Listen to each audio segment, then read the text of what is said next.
8/5/2024 காலை முரளி. ஓம் சாந்தி. பாப்தாதா. இனிமையான குழந்தைகளே, உலகத்திலுள்ள ஆத்மாக்கள் அனைவரும் அறியாமையிலும் துக்கத்திலும் உள்ளனர். நீங்கள் அவர்களுக்கு உபகாரம் செய்யுங்கள். பாபாவின் அறிமுகம் கொடுத்து சந்தோஷப்படுத்துங்கள். அவர்களின் கண்களை திறந்து விடுங்கள்.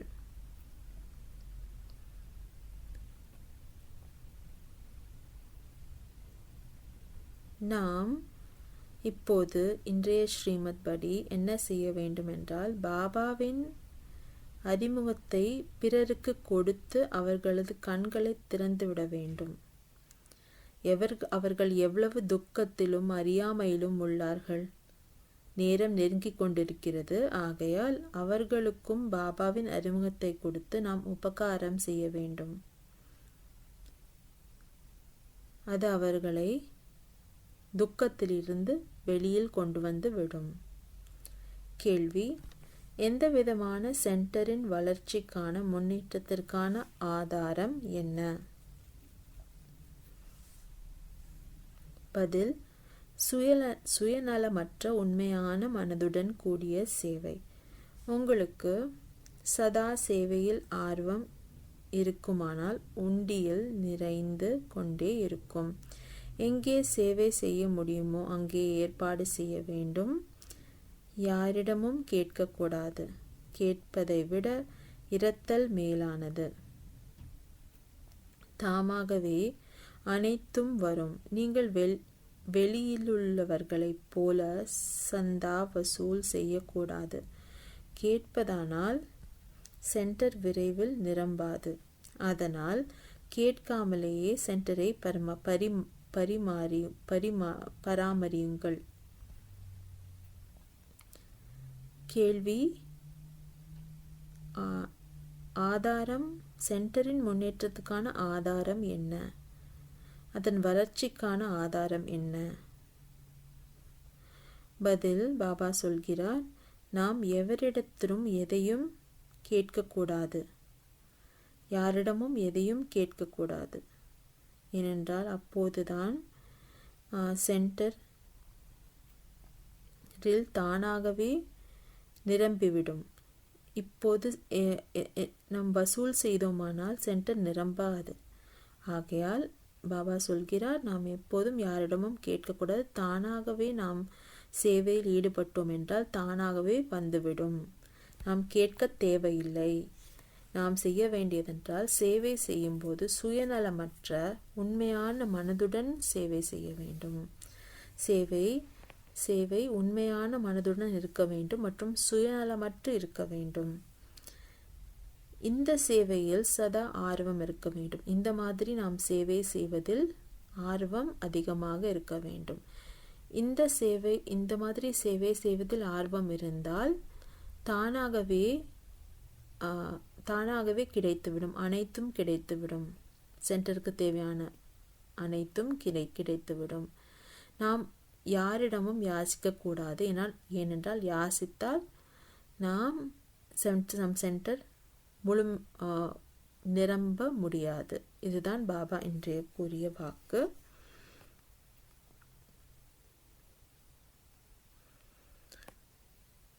தாரணைக்கான முக்கிய சாரம்: 1. ஞானத்தை வாழ்க்கையில் நடைமுறைப்படுத்தி மிகுந்த மகிழ்ச்சியின் போதையில் இருக்க வேண்டும். அற்புதமான ஞானம் மற்றும் ஞான வள்ளலை நினைவு செய்து ஞான நாட்டியம் ஆட வேண்டும்.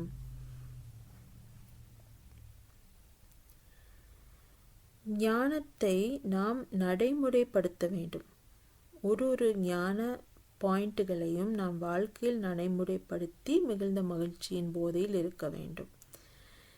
நடைமுறைப்படுத்தாவிட்டால் ஞானம் வெறும் வெற்று ஞானம். அது செயல்படுத்தாமல் போனால் அதற்கு விலை இல்லை, மதிப்பு இல்லை. ஆகையால் ஞானத்தை நாம் நடைமுறை வாழ்க்கையில் கொண்டு வர வேண்டும். அப்போதுதான் நாம் அந்த மகிழ்ச்சியை அனுபவித்து போதையில் இருக்க முடியும்.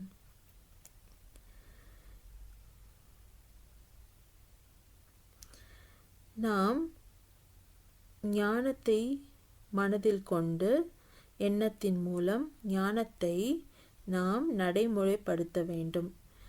இந்த ஞான நாட்டியத்தை நாம் செய்து கொண்டே பாபாவின் நினைவிலும், அதாவது பாபா யார்? ஞானவள்ளல். அவரின் நினைவிலும் இருந்து கொண்டே இந்த நாட்டியத்தை ஆட வேண்டும். அவரது ஞானம் மற்றும் ஞான வள்ளலை நினைவு செய்து கொண்டே இந்த ஞான நாட்டியத்தை ஆட வேண்டும், அதாவது செயல்முறைப்படுத்த வேண்டும். ஞானத்தை எண்ணத்தில் மனதில் உள்ள எண்ணத்தில் கொண்டு வந்து நடைமுறைப்படுத்த வேண்டும். இந்த ஞான நாட்டியத்தை நாம் பாபாவையும் அதாவது ஞான வள்ளலையும் ஞானத்தையும் ஞான வள்ளலையும் இரண்டையுமே நினைத்து கொண்டு இந்த ஞான நாட்டியத்தை ஆட வேண்டும் என்று பாபா சொல்கிறார். இரண்டாவது, தன்னுடைய நாடக பாகத்தை மட்டுமே சிந்திக்க வேண்டும். மற்றவர்களின் பாகத்தை பார்க்கக்கூடாது. மாயா மிகவும் சக்தி நிறைந்தது. அதனால் எச்சரிக்கையாக இருக்க வேண்டும். முன்னேற்றத்திலேயே ஈடுபட்டிருங்கள். சேவையில் ஆர்வம் வையுங்கள். பாபா சொல்கிறார், நம் முன்னேற்றத்தை பார்க்க வேண்டும். நம் பாகத்தை பார்க்க வேண்டும். மற்றவர்களுடைய பாகத்தையோ மற்றவர்களுடைய முன்னேற்றத்தையோ எதையோ நாம் கண்டு நாம் தடை செய்யக்கூடாது நம் முன்னேற்றத்தை. ஆகையால் மாயா, ஏனென்றால் மாயா மிகவும் சக்தி வாய்ந்தது. நாம் நம் பாகத்தையும் நம் முன்னேற்றத்திலேயுமே கவனம் கொண்டிருக்க வேண்டும்.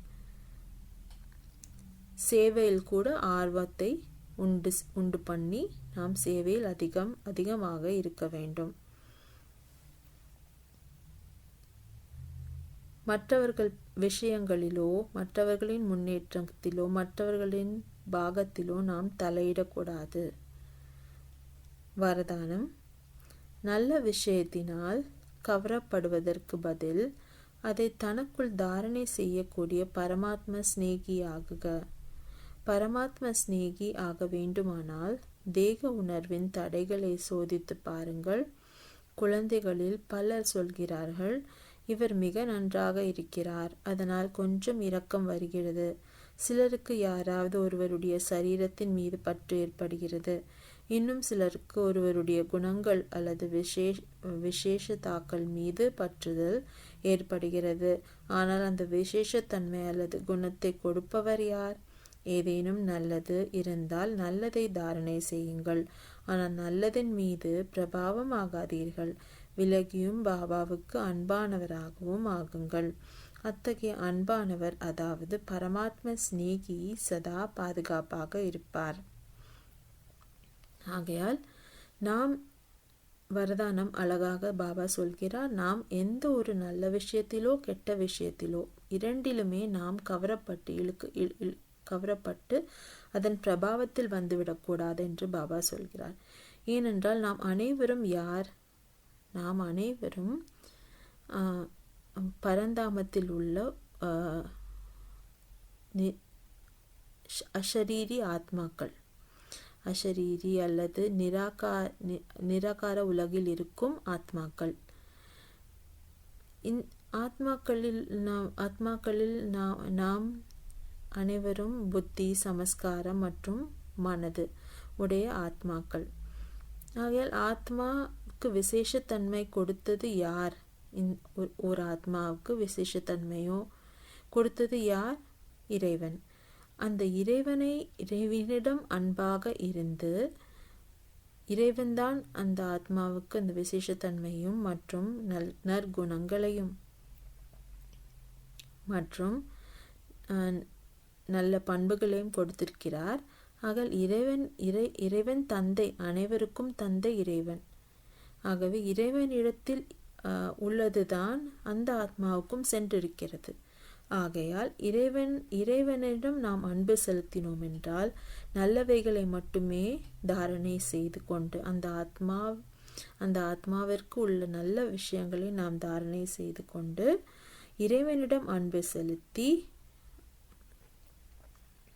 விலகி இருந்து சேவை செய்ய வேண்டும். இப்படி நாம் செய்தோம் என்றால் நாம் அந்த பிரபாவத்தில் சிக்கிவிட மாட்டோம். அனைவரும் ஆத்மாக்களே. ஆகையால் தந்தை ஒருவரிடம் மட்டுமே அன்பு செலுத்த வேண்டும். மற்றவர்களிடம் உள்ள நல்ல குணங்கள் அனைத்தையும் தாரணை செய்ய வேண்டும். ஆனால் பிரபாவத்தில் வந்துவிடக்கூடாது. இதுதான் பாபா சொல்கிறார் இன்றைய வரதானத்தில். ஸ்லோகம்: அமைதி சக்தியை வெளிப்படுத்துவீர்களானால் சேவையின் வேகம் தீவிரமாக செல்லும். பாபா சேவை தீவிரத்திற்கு ஓர் யுக்தியை கொடுத்திருக்கிறார். இன்றைக்கு அமைதி சக்தி. அமைதி சக்தியின் வெளிப்படுத்தினோம் என்றால் சேவை தீவிரமாக செல்ல முடியும். இதுதான் பாபா கொடுக்கின்ற யுக்தி. இன்று சேவையின் தீவிரம் அதிகரிப்பதற்காக பாபா கொடுக்கின்ற யுக்தி எது? அமைதி சக்தியை இமர்ஜ் செய்வது, அதாவது அமைதி சக்தியை வெளிப்படுத்துவதுதான் இன்றைக்கு பாபா சொல்லிய யுக்தி சேவையின் தீவிரத்திற்காக. ஓம் சாந்தி.